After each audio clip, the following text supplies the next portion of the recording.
감사한 내용을 먼저 나누겠습니다. 무엇보다도 이제 특세 지난주에 김기수 목사님 오셔서 큰 은혜의 말씀을 들을 수 있었는데요. 더 감사한 것은 첫날 원래 우리에게 주었던 본문이 아니라 바꿔서 설교하셨어요. 그래서 첫날 준비했던 말씀을 내가 듣고 싶다. 그래서 먼저 1대1로 만나서 들으려고 하다가 생각해 보니까 같이 들으면 좋겠다 해서 우리 교육자들이 다 모여서 듣는데요.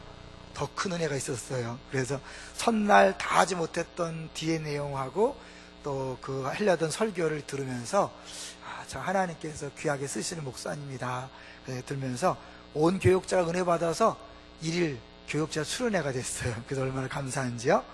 두 번째로는 이제 특세가 계속 진행되는데도 우리 성도들이 피곤함에도 불구하고 맡은 바 역할들을 잘 감당해 주시는 것이 감사하다.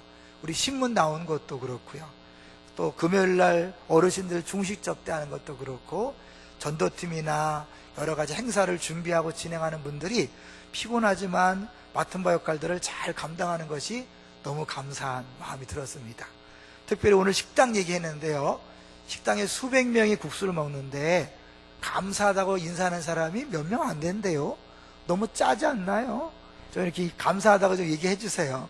그거 돈 들지 않는데 수고하시는 분들에게는 상당히 위로가 되는가 봐요. 맛있다 그럴 때 좀 과하게 맛있었습니다. 해방 이후 처음입니다. 이렇게 그렇게 좀 오버해서 격려의 말을 좀 해주시면 좋겠어요. 하여튼 여러 가지 모양으로 수고하신 분들에게 감사를 드립니다. 세 번째로는 이제 제가 외부 강사가 한 명 남았지만 뭐 잘 아는 목사이기 때문에 걱정하지 않고요. 사실은 지난주까지 제가 마음속에 외부 강사들 초청해 놓고 좀 마음에 쪼리는 게 있었어요.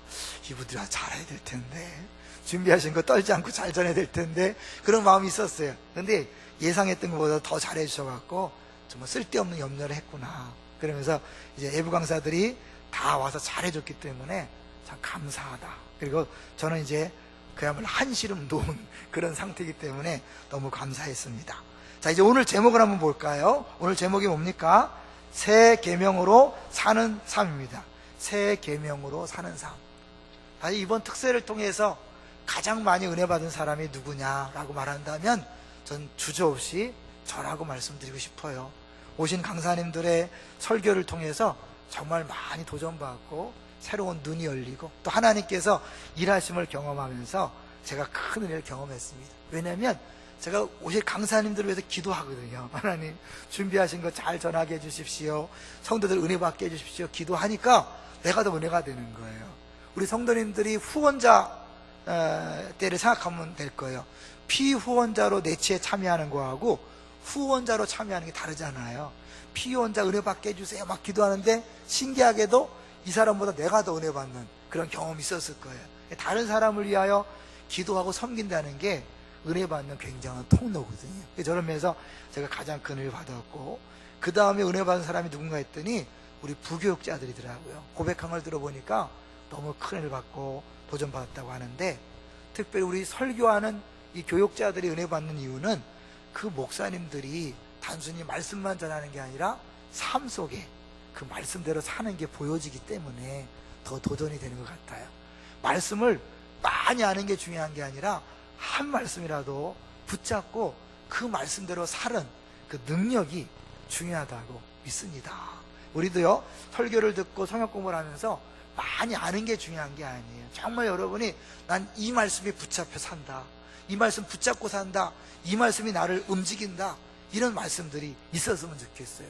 만약 그렇지 않다면 말씀을 많이 배우고 듣는 것이 더 위험해요. 왜? 그게 다른 사람을 판단하고 또 비판하는 기준이 되기 때문에 오히려 말씀을 많이 아는 게 위험합니다. 한 말씀이라도 내 삶 속에서 역사하는 것을 경험할 때 더 은혜를 사모하고 또 다른 말씀 붙잡게 되고 그렇게 되는 거죠. 그런 의미에서 오늘 제목을 다시 한번 보겠습니다. 제목이 뭡니까? 새 계명대로 사는 삶입니다. 새 계명을 아는 게 아니에요. 그대로 사는 삶을 주님께서 원하시는 것입니다.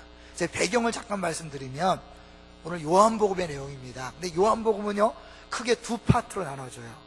하나는 표적의 책이라 그래서 12장까지를 표적들의 책이라 그래요. 그 다음에 13장부터는 영광의 책이라고 나눠집니다.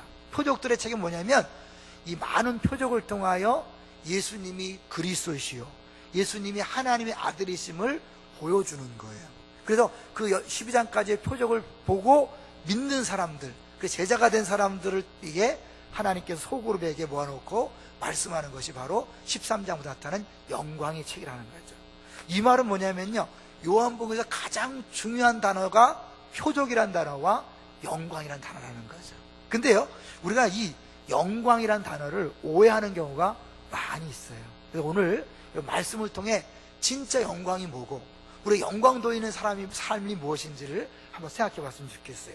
먼저요, 영광의 책의 시작이 뭘로 시작하는 걸 보겠습니다. 13장 1절을 보세요. 13장 1절 같이 한번 읽어보겠습니다. 시작. 돌아가실 때가 이른 줄 아시고 사랑하시되 끝까지 사랑하시니라. 영광의 책의 시작이 사랑이에요. 여기서 힌트를 좀 얻었으면 좋겠어요. 사실 하나님께서 영광 받으시는 것은 언제 받으시는가? 사실은 우리가 이 TV나 방송 매체가 좋은 점도 있지만 때로는 좀 나쁜 영향을 미칠 때가 있는데요, 그 중에 하나가 뭐냐면 그 뭐 연예대상의 시상식이나 금메달을 따거나 우승했을 때 그 소감을 얘기할 때 이 모든 것을 하나님께 영광을 돌립니다. 이게 틀린 건 아니에요. 잘하는 거예요. 근데 그게 전부라고 착각하게 만드는 위험성이 있는 거죠. 영광하면 1등, 금메달, 우승, 부자, 성공, 이것이 굉장히 우리 안에 각인됐기 때문에 영광하면 화려하고 멋있고 놀라운 것, 위대한 것만 생각해요. 근데 사실은 그걸 통해 나타난 영광은요, 극히 일부입니다. 여러분 잘 들으셔야 돼요. 졸다가 그거 아니라고 하면 안 돼요. 그거 맞는 얘기예요. 여러분 그렇게 하셔야 돼요. 내가 좋은 자리 가고 높아졌을 때 다 주님께서 하신 일입니다 하셔야 돼요. 근데 그것을 통한 영광보다 더 큰 영광은 따로 있어요. 자, 오늘 본문 31절을 볼게요. 31절을 보시면 읽어보겠습니다. 시작. 그가 나간 후에 예수께서 이르시되 지금 인자가 영광을 받았고 하나님도 인자로 말미암아 영광을 받으셨도다. 그가 나간 후 누구죠? 우리가 읽지 않았지만 중간에 가룟 유다 얘기가 쫙 나옵니다. 하나님의 영광 이야기를 하는데 가룟 유다가 주인공으로 등장해요. 그리고 결국 가룟 유다가 나갔어요. 예수님이 발 닦아주는 것까지 다 경험하고도 나갔어요. 왜 나갔죠? 예수님을 팔아버리려고 나간 거죠. 그 나간 순간에 예수님께서 말씀합니다. 지금 인자가 영광을 받았다. 지금은 어떤 시점이요? 가룟 유다가 예수님을 팔러 나간 그 시점이에요. 결국 이거는 예수님의 십자가의 죽으심을 이야기하는 거죠. 예수님의 십자가의 죽으심이 인자가 영광을 받는 일이요, 하나님께 영광을 돌려드리는 일이라고 이야기하는 거예요. 어떻게 십자가가 영광일까요? 여러분, 십자가는요 가장 비참하고 가장 부끄러운 거예요. 십자가에 죽이는 두 가지 이유가 있다고 그랬죠. 첫 번째 뭐예요? 고통입니다. 이 칼로 죽이거나 총으로 쏴 죽이면 단순간에 목숨이 끝나기 때문에 고통이 없지만 십자가에 달아놓으면 최소한 3일, 일주일, 열흘까지 간다는 거예요. 그 동안 고통을 받게 하는 게 십자가 죽음이에요. 두 번째 뭐죠? 부끄러움이에요. 우리가 보통 십자가의 그림을 보면 예수님 아랫도리가 이렇게 가려진 게 있지만 원래는요 다 벗는 거예요. 그래서 요전에 우리 특세 강사님 중에 한 분이 얘기했잖아요. 예수님이 그런 모습이 아니라 완전히 다 발가벗긴 채로 십자가에 달려 있는 거예요. 부끄러운 거죠. 그런데 그 부끄러운 십자가의 자리가 영광이라 그래요. 왜 그 영광일까요? 영광이란 단어를 우리가 생각하셔야 돼요. 영광이란 뭐라 그랬죠? 자주 말씀드렸죠? 본질에 드러납니다. 하나님의 본질이 드러나는 것이 영광이에요. 그러면 하나님의 본질이 뭐라 그랬죠? 요한일서 4장 8절, 하나님은 사랑이심이라. 우리가 많이 God is love, 고속도로 가다 보면 고려운단 선전할 때 God is love 딱 써 있잖아요. 하나님은 사랑이심이라. 하나님의 본질이 뭐라는 거예요? 사랑입니다. 그래서 성부, 성자, 성령의 완벽한 사랑의 공동체. 그래서 다른 종교와 전혀 다른 것 중에 하나가, 다른 종교는 신이 하나지만 다른 우리 기독교는 성부, 성자, 성령이 완벽한 사랑으로 하나됨을 보여주고 있거든요. 그 사랑이 본질이기 때문에 진짜 영광은요, 1등, 금메달, 좋은 대학교, 좋은 고등학교, 성공, 이게 아니라 그 사랑이 드러나는 것이 영광이에요. 할렐루야. 그 십자가가 사랑인 건 다 아시죠? 왜 사랑입니까? 우리 인류의 모든 죄를 하나님이 아들에게 다 덮어 씌워서 죽이는 자리가 바로 십자가의 자리예요. 그러니까 십자가는 하나님의 사랑이 무엇인지를 가장 분명하게 보여주는 자리예요. 야, 하나님이 어떻게 우리를 사랑했으면 저런 일까지 행하셨나? 그 사랑이란 건요, 좀 이상한 일이에요. 말도 안 되는 거예요. 그래서 우리 영광을 앞에다 붙여야 돼요. 이상한 영광이라고 붙여야 돼요. 이거를 더 쉽게 설명할 수 있는 게 바로 13장의 그 앞부분에 나오는 세족식 얘기예요. 자, 2절을 한번 가볼까요? 13장 1절에 자기 사람들을 사랑하되 끝까지 사랑하는데 거기에는요, 가룟 유다도 포함되어 있어요. 자, 2절을 읽어볼까요? 시작. 마귀가 벌써 시몬의 아들 가룟 유다의 마음에 예수를 팔려는 생각을 넣었더라. 이미 가룟 유다가 예수님 팔려고 하는 걸 예수님이 알았어요, 몰랐어요? 알았어요. 근데 예수님이 제자들의 발을 씻겨요. 근데 이게 놀라운 게 뭐냐면요, 원래 유대인들은요, 아무리 신분이 낮아도 다른 사람의 발을 씻기지 않아요. 그러니까 유대인 공동체는 비록 빚을 져서 노예로 팔려갔다 할지라도 다른 사람의 발을 씻어주면 안 돼. 유대인은 이방인들, 천한 그런 종들이 씻어주는 게 발이에요. 그러니까 이거는 말도 안 되는 것을 예수님이 하셨는데, 그 당시에도 가끔 그런 일이 있었어요. 제자가 스승을, 자녀가 부모를, 아랫사람이 윗사람을 발을 씻겨주는 건 특별한 경우예요. 특별한 존경과 특별한 헌신을 다짐할 때 발을 씻어줘요, 아랫사람이. 그런데 선생이 제자의 발을 씻겨준 건 역사상 없었다 그래요. 그럼 예수님이 하신 일은 이해할 수 없는 일이고 말도 안 되는 일이에요. 그건 왜 했을까요? 이거는 십자가를 미리 보여주는 거예요. 십자가는 섬김인데, 그 섬김이 뭐한 섬김이냐면 죄를 씻어주는 섬김인데, 그것을 세족식으로 보여주는 거예요. 재미난 것은 마태, 마가, 누가에는 성찬식에 대한 내용이 나와요. 성만찬에 나와. 근데 요한복음에는 구체적인 그런 내용이 안 나오고 대신 마태, 마가, 누가에 없는 세족식 이야기가 나와요. 뭘 얘기할까요? 성찬식도 예수님의 죽으심을 보여주는 그림이라면 세족식도 예수님의 죽음을 보여주는 그림이에요. 십자가는 우리가 생각할 때 말도 안 되는 거예요. 이상한 거예요. 마찬가지예요. 세족식이 예수님이 제자들의 발을 씻겨준다는 건 말도 안 되는 거예요. 근데 그것이 바로 사랑이라고 이야기하고 있는 거예요. 사랑이 뭔지를 보여주고 있는 거예요. 1절에 자기 사람들을 사랑하시되 끝까지 사랑하시니라, 그러면서 세족식을 통하여 사랑이 무엇인지 보여준 다음에 31절에 인자가 영광을 받았고 하나님도 인자로 말미암아 영광을 받으셨도다라고 얘기하는 거예요. 자, 그러면 본질의 드러남이라는 걸 다시 볼 텐데요, 예수님이 계속해서 오셔서 하신 말씀이 뭐냐면 내가 보냄을 받았다, 하나님께서 보내셨다, 계속 보내는 얘기를 해요. 왜 그게 중요할까요? 예수님 이 땅에 오신 목적이 있기 때문에 그래요. 왜 오셨습니까? 잘 아는 것처럼 요한복음 10장 10절, 내가 온 것은 양으로 생명을 얻게 하고 더 풍성케 하려 함이라. 그 생명을 얻게 하기 위해서 하신 일이 뭐죠? 전도에 끝나는 게 아니에요. 진짜는 십자가에 죽는 거예요. 십자가의 죽으심으로 우리의 죄를 해결함으로 하나님께서 우리에게 생명을 주는 건데, 그 십자가에 죽으시는 그것은 하나님이 그를 보내신 목적이에요. 그 목적이 뭐냐면 한마디 말하면 하나님이 누구신가를 보여주는 일을 위해 온 거예요. 그걸 어려운 말로 계시자로 왔다 그래요. 계시자. 계시가 뭐 개 새끼 할 때 개자가 아니라 계시, 드러낸다는 거예요. 보여준다. 커튼을 딱 펼쳐서 보여주는 것처럼 하나님이 어떤 분인가를 보여주는 존재로 온 거예요. 자, 이제 예를 들게요. 저를 외부에 가서 소개할 때 저 말고 가장 잘 소개할 수 있는 사람은 누굴까요? 우리 교회 부교육자들, 장로님들, 권사님들? 그거보다는 우리 아내가 더 잘하겠죠.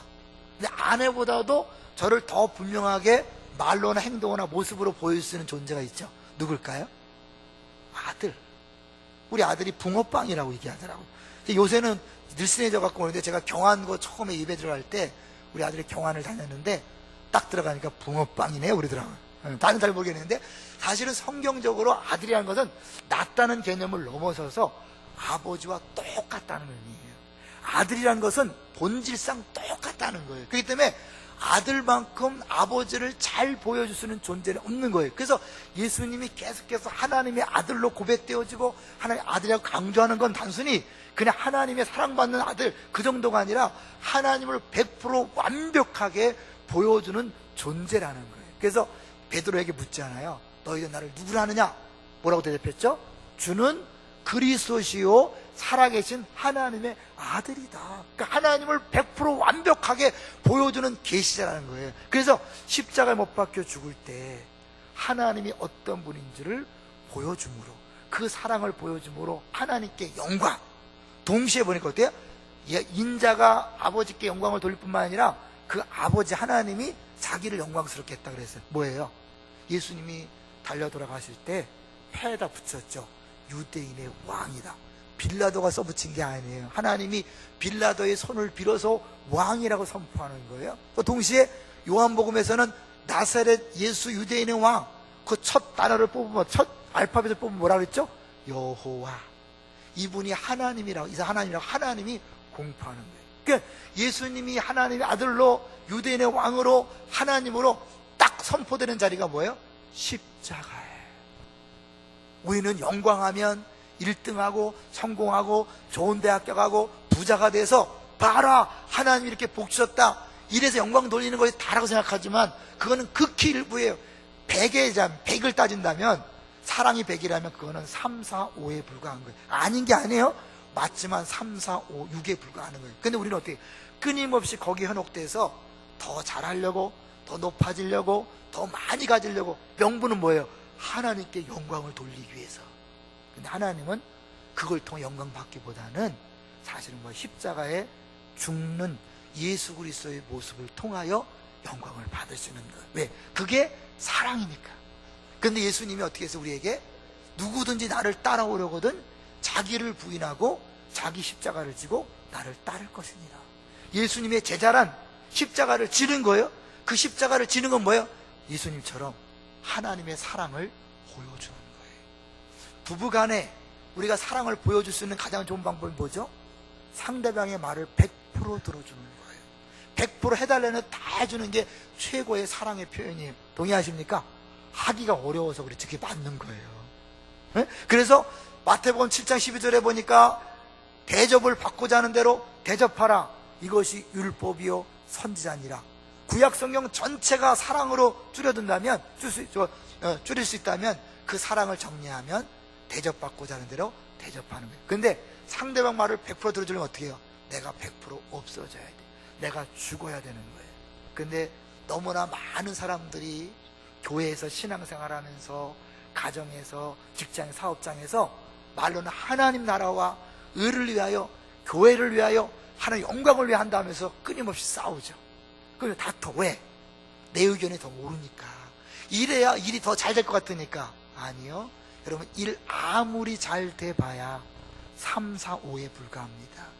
100이 드러나려면 내가 죽고 하나님의 사랑이 보여줘야 합니다. 동의하십니까?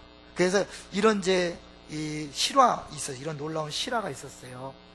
그 번역선교회에서 한 선교사를 파송했어요. 근데 이 사람이 파송됐는데 안타깝게도 언어에 대한 재능이 없었어요. 그래서 2년 동안 사역하면서 언어를 배우지 못하고 이 성경 번역이 조금 더 진전이 되지 않았어요. 본부에서 할 수 없이 소환했어요. 돌아오십시오. 당신은 그쪽의 은사가 아닌 것 같습니다. 그리고 그를 본국으로 소환하고 후임으로 언어에 능통한 다른 선교사를 보냈어요. 이 사람이 언어에 재능이 있으니까 쉽게 언어를 배우고, 그 다음에 몇 달만 안 돼서 성경 번역을 시작하기 시작했어요. 성경 번역이 시작됐다는 건 뭐예요? 그들의 언어를 배워서 그들의 말로 설교할 수 있게 된 거잖아요. 그래서 어느 주일날 이 선교사가 주민들을 모아놓고 설교를 했어요.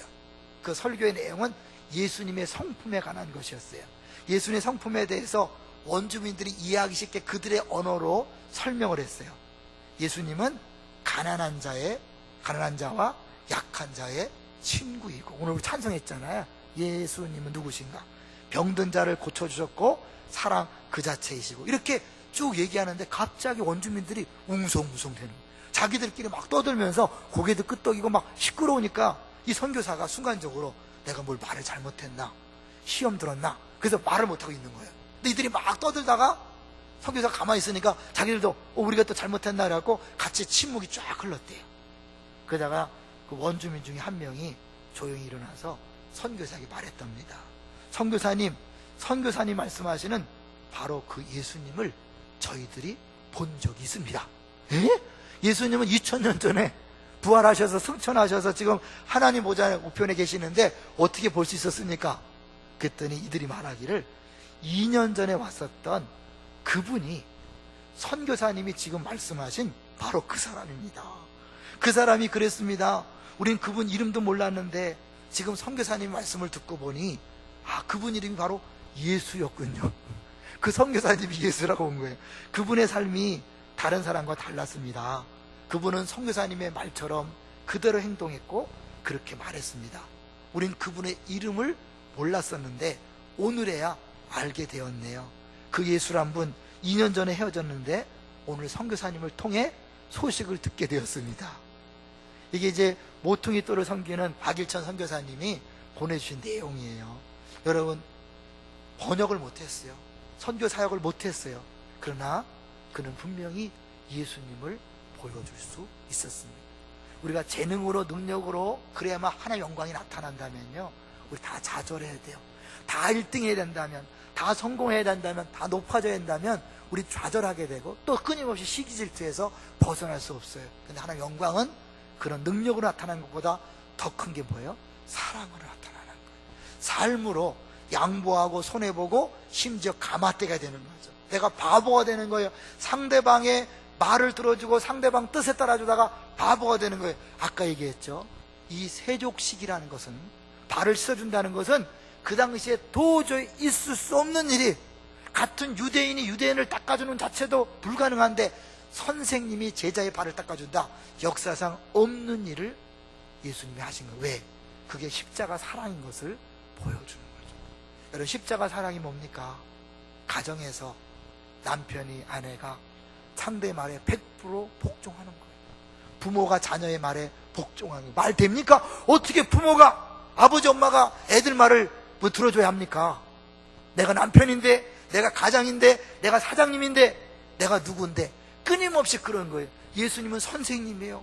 선생님이 무릎을 꿇고 발을 닦아준다는 건 말도 안 되는 거예요. 동료의 발을 닦아주는 것도 말도 안 되는데 선생님이 제자의 발을 닦아줬다, 말도 안 해요. 그게 섬김이고 그게 사랑이고 그게 십자가라는 거예요. 우린 그런데 우리 삶 속에서 그런 일을 하기 싫어하잖아요. 그러면서 우리는 끊임없이 내가 하나님을 위해 한다 그래요. 하나님 영광을 위해 산다 그래요. 살든지 죽든지 먹든지 마시든지 주 영광을 위해 산다고 얘기해요. 근데 정작 내 옆에 사람의 말을 들어주지 않아요. 에베소서에 보면 성령 충만을 받으라, 술 취하지 말고 성령 충만을 받으라. 그 결과가 뭐예요? 피차 복종하라. 그리스도를 경외함으로 피차 복종하라. 복종이 뭔지 알죠? 하고 싶지 않아요. 내 마음에 들지 않아요. 그래, 내 뜻대로 마옵시고 아버지의 원대로 되기 원하나이다. 내 뜻을 적고 상대방 뜻대로 사는 게 복종이에요. 그것이 우리 가정에서, 직장의 사업장에서 이루어질 때 그게 바로 사랑이라고 말할 수 있는 거예요. 그 유대인들이 이 발 씻는 것에 절대 하지 않는데 그들이 잘 읽는 책 중에 요셉과 아스낫이라는 그 낭만적인 책이 있대요. 거기 보면 이런 내용이 나온다고 합니다. 요셉의 신부인 아스낫이 하루는 요셉을 너무 사랑해서 발을 닦아주겠다고 하는 거예요. 그랬더니 요셉이 안 됩니다. 같은 유대인끼리 안 됩니다. 그래서 이방인 하녀를 부르려고 했더니 이 아스낫이 부르지 마십시오, 제가 닦겠습니다. 그러면서 이렇게 말했답니다. 아닙니다. 나의 주님, 이제부터 당신은 나의 주님입니다. 아내가 남편의 발을 닦아주면서 이제부터 당신은 나의 주님입니다. 이 발 닦아준다는 그런 의미예요. 나는 당신의 하녀입니다. 당신의 발은 나의 발이 되고 당신의 손은 나의 손입니다. 다른 여인은 결코 당신의 발을 씻지 못할 것입니다. 철저히 낮아져서 그를 발을 닦아주는 것, 그의 일부가 되어지는 거예요. 완전한 연합이 이루어지는 거예요. 여러분, 그것을 보여주는 게 오늘 본문 읽지 않았지만 우리 13장 8절로 가보세요. 이 예수님께서 제자들의 발을 씻겨줄 때 가장 난리친 인간이 하나 있죠. 누구예요? 베드로가. 절대 안 됩니다. 자, 8절. 그랬더니 예수님 뭐라고 말했나 볼까요? 8절 시작. 베드로가 이르되 내 발을 절대로 씻지 못하시리다. 예수께서 대답하시되 내가 너를 씻어주지 아니하면 내가 나와 상관이 없느니라. 상관이란 말이 뭘까요? 그거는 원어적으로 목, 나의 목, 네 목 내 목 할 때 나의 할당된 목, 지체, 일부, 그런 뜻이에요. 이스라엘 백성이 가나안 땅에 들어가서 각 지파에게 나눠준 목, 우리의 일부, 몸의 일부, 그런 뜻이니까 완전히 그 예수님의 소유를 나눠 갖는 것이고 예수님의 구원의 혜택을 누리는 것이요, 예수님과 하나 연합되는 거죠. 여러분, 구원이란 뭐예요? 예수님과 하나 되는 거죠. 그래서 하나님이 우리를 볼 때 나를 보는 게 아니라 나와 연합된 예수님을 보고 이는 내 사랑하는 아들이요 내 기뻐하는 자라고 말하는 거잖아요. 그 하나님이 이제 나와 예수님이 하나 된 것, 그것을 보시고 나에게 복 주시고 구원해 주시고 나와 함께 한다는 것을 아는 게 복음이잖아요. 그런데 그렇게 되기 위해서 하신 일이 뭐죠? 예수님이 제자들의 발을 씻어줌으로 알면 그 높으신 분이 하늘 보좌를 버리고 내려와서 낮아지고 낮아져서 가장 낮아질 수 없는 그 자리까지 낮아짐으로 우리들을 씻어주고 높여줘서 하나가 되게 하는 거예요. 상대방이 어떠한 신분이가 상관없이 내가 낮아짐으로 그분을 높여서 하나 되는 거죠. 그런데 이 발 씻어줌에는 누가 포함됐다 그랬죠? 누가 포함된 거예요? 가룟 유다가 포함됐어요. 예수님이 가룟 유다가 자기를 팔 걸 알았다고 뭐랬다고요? 알았죠. 발을 씻기면서 어땠을까요? 속으로 그 아증한 놈의 새끼가 이씨 뭐 이러고 했을까요? 이러고? 아니에요. 그런 마음 가지고 똑같은 마음으로, 긍휼히 여기는 마음, 사랑하는 마음으로 가룟 유다의 발을 닦아줬어요. 근데 그는 어떻게 했죠? 결국 끝까지 변하지 않고 배반하고 말았어요. 여러분, 주님의 사랑은 그런 거예요. 사랑한다고 여러분 우리가 다른 사람이 바뀔 거를 기대하지 마세요. 사람들이 왜 신앙생활 힘들어하냐면 내가 그렇게 봉사했는데요, 그렇게 섬겼는데요, 그렇게 사랑했는데요, 그 인간이 안 바뀌어요. 언제까지 이래야 되죠? 언제까지가 없는 거예요. 우리는 그냥 주님처럼 그냥 섬기는 거예요. 사랑하는 거예요. 어디까지? 주님이 그만두라 할 때까지. 때로는 내 남편을 여러분이 평생 그렇게 할 수 있어요. 남편이 죽을 때까지 안 변해도 그럴 수 있어요. 근데 그가 끝까지 안 변했는데 끝까지 잘 섬겼다, 더 하나님을 명확하게 보여주는 것인 줄로 믿습니다. 여러분이 이해할 수 없고 상상할 수 없고 말도 안 되는 상황을 만났다, 그러면 뭐예요? 진짜 하나님의 영광이 드러나는 기회예요. 그가 내가 조금 사랑해서 변했다면요, 그 사랑이 얼마나 큰지가 보이지 않잖아요. 근데 내가 아무리 사랑해도 인간이 배반하고 배신을 때리고 딴짓하고 그럴 때 오히려 주의 사랑이 얼마나 큰지를 더 보여줌으로 진짜 예수님 같은 사랑을 보여줍니다. 이번에 우리 김기수 목사님이 송혜라는 분 한 소개했죠. 그분이 탈북자 사역하는데 이 탈북자를 그렇게 섬겨주고 사랑해줬는데요, 나중에 돈을 찾으러 갈 때 쫓아가서 칼로 찔렀대잖아요. 그리고 돈을 뺏어갔대잖아요. 이분이 입원을 끝내고 돌아왔을 때 그 회중 앞에서, 여러분, 그 사람을 용서해야 합니다. 우리가 성경 통독하는 이유가 뭡니까? 사랑하려고 하는 것이고 용서하려고 하는 것입니다 라고 말했대잖아요. 그 말을 듣고 같이 탈북자들 앉아있던 사람들이 마음이 변했다는 거 아니에요. 그들이 성경을 읽고 안 변했지만 그 송혜 선생님의 그 용서의 선언, 용서의 말을 듣고 저게 진짜구나라고 알았다는 거죠. 그가 배반했기 때문에, 오히려 칼로 찔렀기 때문에 진짜 그 사랑이 뭔지를 보일 수 있는 거죠. 사실 우리 주변에는요, 이상한 인간들이 많아요, 적어요? 무지 많아요. 여러분, 우리 교회 많아요, 적어요? 무지 많아요. 여러분, 이해하시고 들으세요. 다 이상한 사람이 모였어요. 이해하고 들으셔야 돼요. 정상적인 사람은 저 안산동산교회하고 제1교회 다 갔어요. 정상이라면 그런 큰 교회 가야지, 화려한 데 가야지. 여기 어두운 데 왜 왔어요? 이상한 사람들이라니까. 뭔가 특이한 사람들이에요. 나름대로 뭔가 곤조가 있는 사람들이야. 지조가 있는 사람들이야. 그러니까 어때요? 나름대로 한가닥 하는 사람들이야. 나는 화려한 거 좋아하지 않는다. 이러니까 무서운 사람들이에요. 그러니까 서로가 이해하기 어렵죠. 잘 들어야 돼. 이 말 듣고 시험 드는 사람이 있더라, 옛날에 보니까. 그러지 말고 그냥 우리가 이해하자는 거. 여러분, 괜찮고 생각하고 대했다가는요 시험 들어요. 인간도 이상한 인간일 거야 이렇게 생각하고, 그렇게 그 상관없이 내가 사랑해 주는 거죠. 터툴리아라는 사람이 3세기의 그 초대 기독교인들에서 이렇게 얘기했어요. 많은 사람들은 주로 우리의 고결한 사랑의 행위를 보고 그것을 우리의 표징으로 생각한다. 그들은 말한다. 보라, 그들은 얼마나 서로를 사랑하는가? 보라, 그들은 서로를 위해 심지어 대신 죽을 각오까지 되어 있다. 이런 모습을 봤기 때문에 칭찬을 듣고 믿는 자의 숫자가 더해진 거죠. 초대교회 때. 그렇게 로마가 핍박하고 예수 믿으면 죽는데 왜 예수 믿는 사람이 늘어납니까? 예수 믿는 사람들의 사랑하는 모습 보면서 이거는 딴 데서 도저히 볼 수 없다. 뭔가 있다. 그 당시 로마는요 철저하게 신분 제도가 강했죠.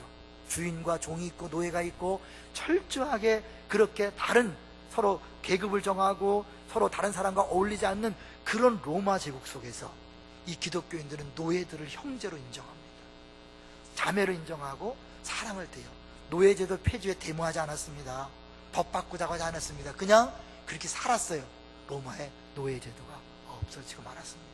사실은 교회라는 건 그런 거예요. 세상에서 보지 못하는 놀라운 것들을 발견하는데 그게 바로 사랑인 거예요. 다시 얘기합니다. 1등이나 우승이나 금메달은요 교회 바깥에도 얼마든지 있어요. 그게 아니라는 게 아니에요, 여러분. 그게 틀렸다는 게 아니에요. 잘 들어야 돼요. 졸지 말고 잘 들어야 돼요. 그것도 필요해요. 그것도 맞아요. 어떤 상황에서 다 주님이 하셨다고 인정하는 거 필요한 거, 그 영광을 돌리는 거예요. 그러나 진짜 영광은 본질이신 그 사랑을 드러내는 것, 여기는 모든 사람들이 다 할 수 있는 일이고 해야 되는 일입니다. 가정에서 불신 남편과 불신 아내와 불신 시댁 식구들을 그들이 그렇게 못살게 굴고 아무리 해도 변하지 않고 아무리 해도 정말 뻔뻔할 것처럼 그렇게 나쁜 소리를 해도 그들을 끝까지 품고 가는 것. 십자가에 죽었다면 뭘 못하겠어요, 그죠? 죽었다면 다 할 수 있잖아요. 그게 사랑을 보여주는 거예요. 직장에서 여러분을 괴롭히는 그 이상한 인간들이 있습니다. 사업하면서 배신하는 인간들도 있습니다. 다 그들을 품고 가는 것, 그것이 하나님이 누군가를 보여주는 거예요. 근데 이걸 위해서요 예수님께서 제자들에게 이야기하는데 먼저 뭐라고 얘기하냐, 다시 보세요. 오늘 본문을 보시면 34절에 보시면 이제 결론으로 가는 거예요. 34절 읽어볼까요? 시작. 새 계명을 너희에게 주노니 서로 사랑하라. 너희 사랑한 것 같이 너희도 서로 사랑하라. 여러분, 이게 새 계명이라는 거, 새 계명인데 뭐예요? 서로 사랑하래. 사랑이 새 계명이에요, 옛 계명이에요. 분명히 얘기했잖아요. 그 구약 성경 전체를 줄이면 하나님을 사랑하라, 이웃을 사랑하라, 줄일 수 있다 그랬잖아요. 사랑은 있었어요. 근데 갑자기 왜 새 계명일까요? 잘 생각해요. 왜 새 계명이냐면 예수님의 십자가로 말미암아 새로운 공동체가 만들어졌죠.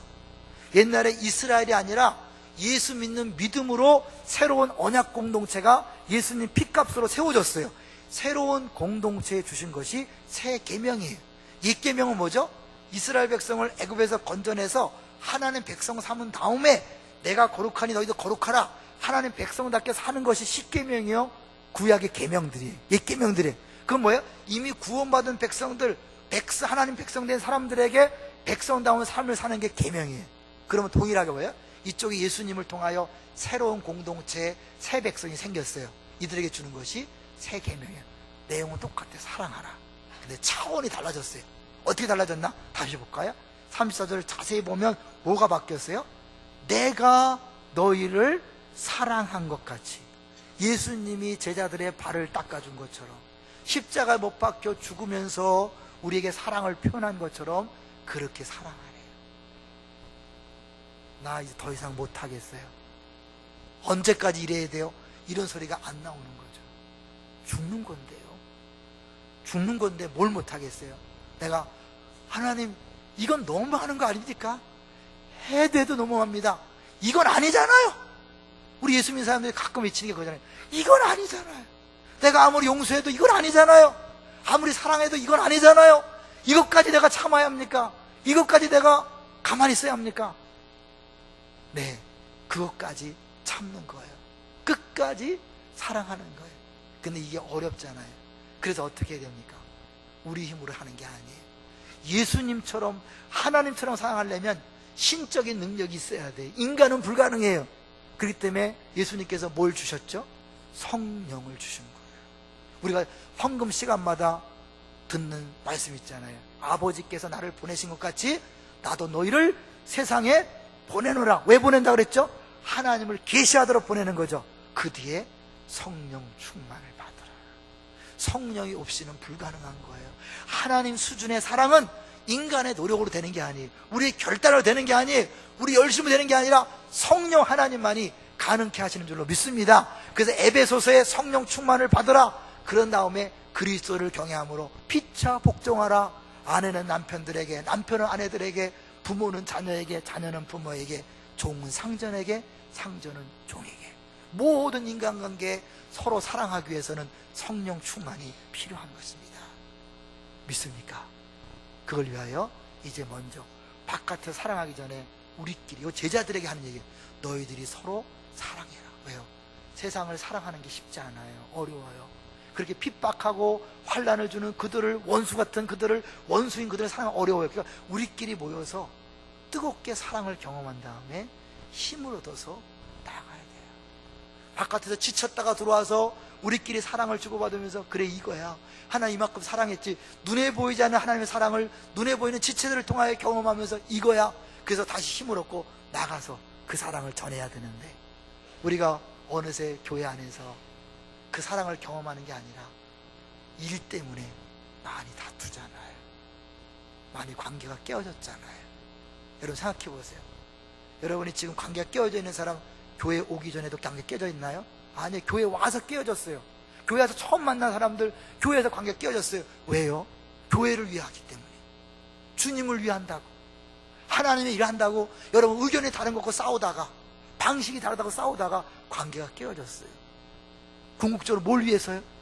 하나님의 영광을 위해서라고 하지만 결국 그것은 하나님의 영광을 위한 게 아니에요. 왜? 하나님의 영광은 일이 아니라 그를 품고 사랑하고 그 의견을 들어주고 내가 쳐서 복종시키고 나를 낮춰서 무릎 꿇고 상대방의 발을 닦아주는 것, 이것이 주님 원하시는 것이요, 그것이 사랑이고 하나님께 영광이 되는 줄로 믿습니다. 이제 우리 서로 사랑합시다. 우리가 사랑해야 될 저 바깥에 득식을 하는 원수들이 있는데, 여러분 우리마저도 사랑하지 못한다면 사랑할 힘이 없는 거죠. 우리 모이면 서로 사랑합시다. 다 품어줍시다. 용납합시다. 이해합시다. 이상한 소리를 해도 그냥 들어주세요. 그 말대로 해주세요. 그러면 교회 꼴이 안 될 텐데요. 우리 가족 꼴이 안 될 텐데요. 이제 마지막 이야기 마칠게요. 수요일도 얘기했지만요, 새벽에 얘기했지만, 그 김기수 목사님이 첫날 설교의 뒷부분을 얘기해 줬어요. 어렵게 사무엘을 낳았어요. 그 당시 엘리는요 가짜 엉터리 제사장이었어요. 그 이스라엘을 책임질 사무엘을 한나가 엉터리 제사장에게 맡깁니다. 우리 같으면 맡길 수 있어요? 못 맡기죠. 맡길 수 있었던 건 뭐냐면 하나님이 하신다는 믿음이 있기 때문에. 누가 맡아도 상관없는 거예요. 엘리든 알리든 홀리든 상관없는 거예요. 왜? 하나님이 하시니까. 여러분 우리 교회 하나님 책임질 줄로 믿습니까? 우리 부서, 패밀리, 우리 가정 하나님 책임진다고 믿습니까? 그렇다면 여러분 싸우지 말고 맡기세요. 그리고 그 틀린 것 같고 안 맞고 같고 바보 같은 의견을 내는 사람에게 맞춰주세요. 그리고 그 말대로 해주세요. 그럴 때 진짜 하나님의 영광이 나타나고 하나님이 영광을 받으시고, 우리도 뭐예요? 예수님이 영광을 돌릴 뿐만 아니라 본인이 그 십자가상에서 이는 하나님의 아들이다, 백부장이 고백한 것처럼 우리들이 그렇게 살 때, 와, 이 사람을 보니 하나님의 아들 맞네, 하나님 사랑 맞네. 그래서 하나님께 영광이요 우리도 영광받는 그런 주인공이 될 줄로 믿습니다.